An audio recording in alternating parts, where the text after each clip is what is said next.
વડોદરા લોકસભા બેઠકના ભારતીય જનતા પાર્ટીના ઉમેદવાર ડોક્ટર હેમાંગ જોશીએ મિત્રો સાથે સેવસળની મજા માણી હતી। વડોદરા વાસીઓની પ્રિય વાનગી પૈકીની એક વાનગી એટલે સેવસળ। એમ પણ વડોદરાનું સેવસળ સમગ્ર વિશ્વમાં વખણાય છે। ત્યારે આજે લોકસભાની ચૂંટણીના રાજકીય ગરમાવા વચ્ચે વડોદરા લોકસભા બેઠકના ભારતીય જનતા પાર્ટીના ઉમેદવાર ડોક્ટર હેમાંગ જોશીએ તેમના ચૂંટણી પ્રચારના વ્યસ્ત શેડ્યુલમાંથી સમય કાઢી ગરમાગરમ સેવસળનો સ્વાદ માણ્યો હતો અને થોડી હળવાશની પળો તેમના મિત્રો સાથે વિતાવી હતી। સેવસળનો આ સ્વાદ માણવા સાથે વિતાવેલી હળવાશની પળો અંગે શું કહ્યું ડોક્ટર હેમાંગ જોશીએ, આવો સાંભળીએ।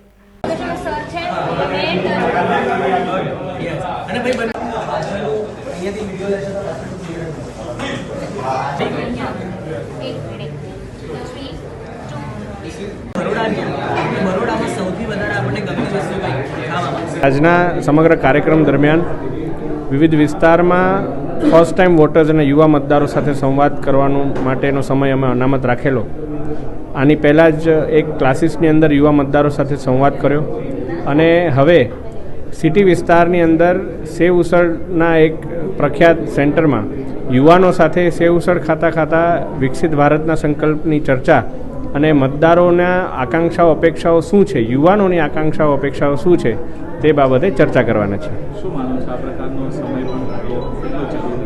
હું ચોક્કસપણે એવું માનું છું, મારી ટીમને ધન્યવાદ કરું છું કે સમગ્ર ચૂંટણીના મને 1 મહિનો આજે પૂરો થયો છે અને પ્રચાર દરમિયાન ક્યારેય પણ મને મારી રીતે મારે કશું ખાવું હોય એવું જવાનો મોકો મળ્યો નથી અને આજે પ્રચારના જ સમયના શેડ્યુલમાં સેવ ઉસળના જ સેન્ટર પર અમારે મુલાકાત ગોઠવાઈ એ બદલ હું ટીમનો પણ આભાર માનું છું।